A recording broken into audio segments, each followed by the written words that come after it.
से 5 गुना ज्यादा शक्तिशाली है और यह है इसका कारतूस। इसमें बारूद भी है और गोली भी।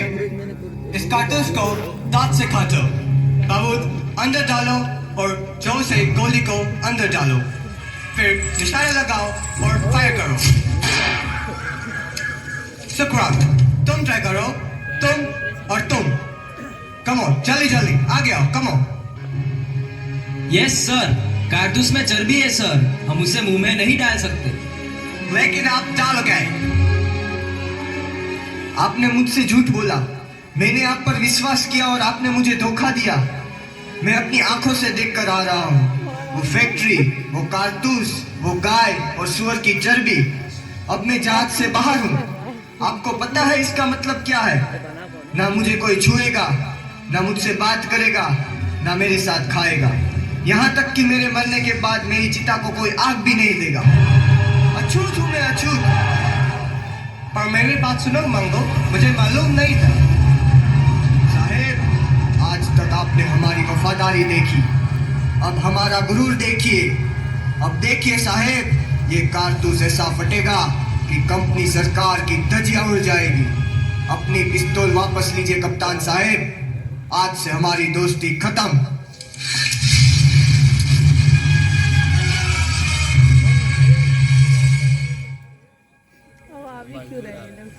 आपको आज से इत्तला किया जाता है, बिना कंपनी सरकार के इजाजत के अफीम की खेती करना, खरीदना या बेचना कानूनन जुर्म है।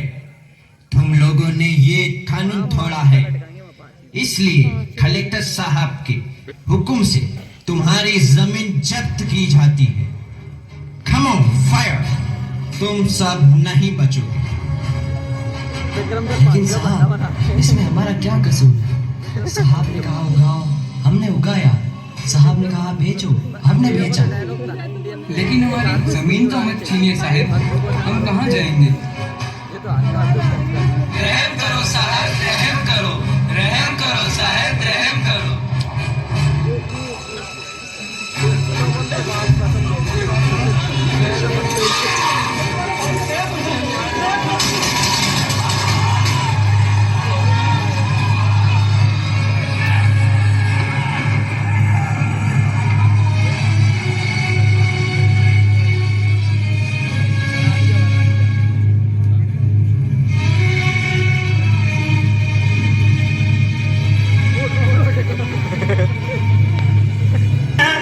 खुशामदीन, खुशामदीन।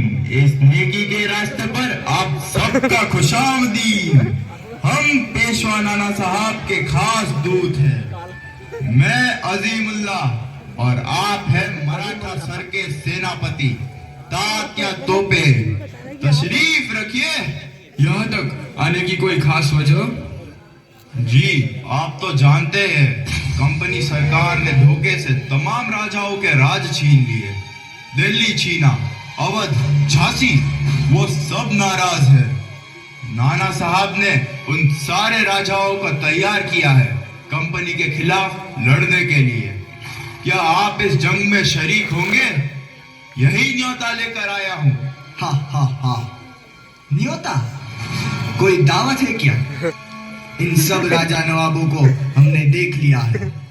आपसी झगड़े और अय्याशियों में अपनी अपनी रियासतें कंपनी सरकार को बेच खाई है। ये लोग कुछ है क्या? कुछ नहीं। और तुम? हम हिंदुस्तान है। कंपनी सरकार हमारे बल पर राज करती है और इस वक्त हमारी फौज ही उसका मुकाबला कर सकती है, उसे हरा सकती है। और उसके बाद राज कौन करेगा? लोग, सरकार लोगों की होनी चाहिए। कंपनी की सिर्फ एक ही चाल है, फूट डालो और राज करो। हम सबका एक ही दुश्मन है, कंपनी। अब वक्त आ गया है, हम सब मिलके उनसे लड़े।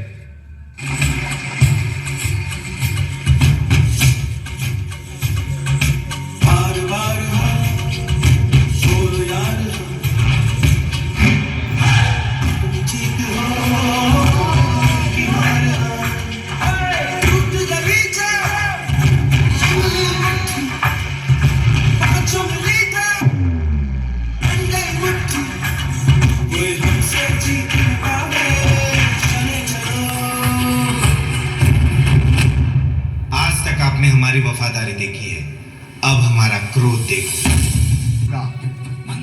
मत करो मंगल, तुम हम सबको मरवा दोगे। नहीं मंगल, अभी रुक जाओ। वक्त नहीं है, देख क्या रहे हो? जाओ जाओ। इनकी बातों में मत आओ, ये पागल हो गया। तेरी जल्दबाजी में हम सब मारे जाएंगे। हम रुक गए तो पूरा इनकलाब मारा जाएगा। लेकिन मंगल, अभी हम तैयार नहीं हैं। अभी नहीं तो कभी नहीं। क्या हो गया है तुम लोगों को? दिखाई नहीं देता? जिस पल का हम इंतजार कर रहे थे वो पल आ गया है। वक्त आ गया है वचन निभाने का, मारने का और मरने का। उठाओ अपनी बंदूकें और लड़ो। लड़ो अपनी आजादी के लिए, लड़ो अपने आप के लिए। जाओ। तुम नहीं लड़ सकते, हथियार डाल दो वरना मारे जाओगे। अगर हमने हथियार डाल दिए तो शुरू होने से पहले ही इंकलाब मारा जाएगा। हम ऐसा नहीं होने दे सकते। मंगल, ये बहुत सारे हैं, अब कोई उम्मीद नहीं, भाग चलो। हम जीत नहीं सकते मंगल। हम जीतेंगे चाहे 100 साल लग जाए। जाओ, सबको खबर कर दो, आजादी की लड़ाई अब शुरू हो चुकी है। हिंदुस्तान को तुम्हारी जरूरत है। इस इंकलाब को खून की जरूरत है, उसे मेरा होने दो।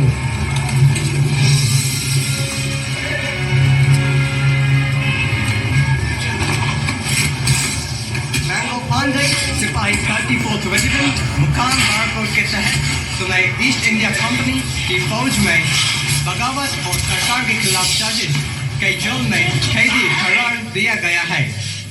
फैसला के मुताबिक तुम्हें सजा मौत दी गई है।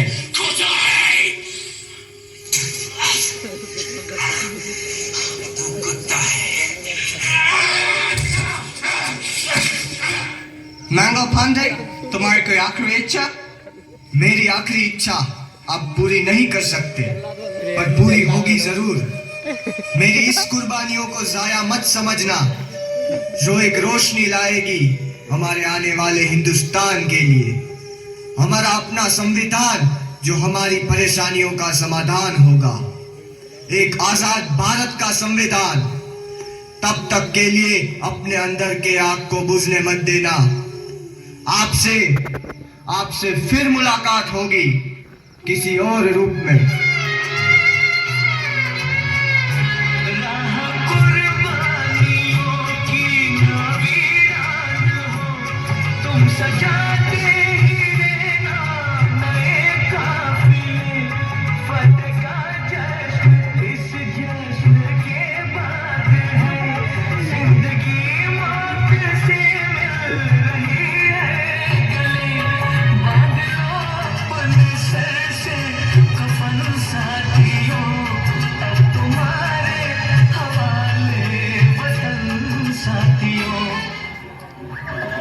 हम हमारे शहीदों की कुर्बानी को कभी नहीं भूले हैं।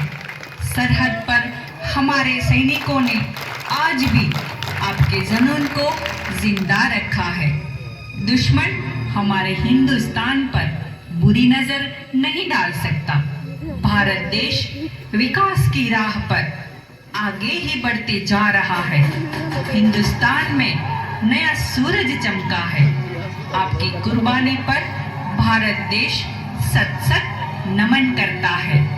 हमारे सैनिकों की रूह में आज भी आप अमर हैं।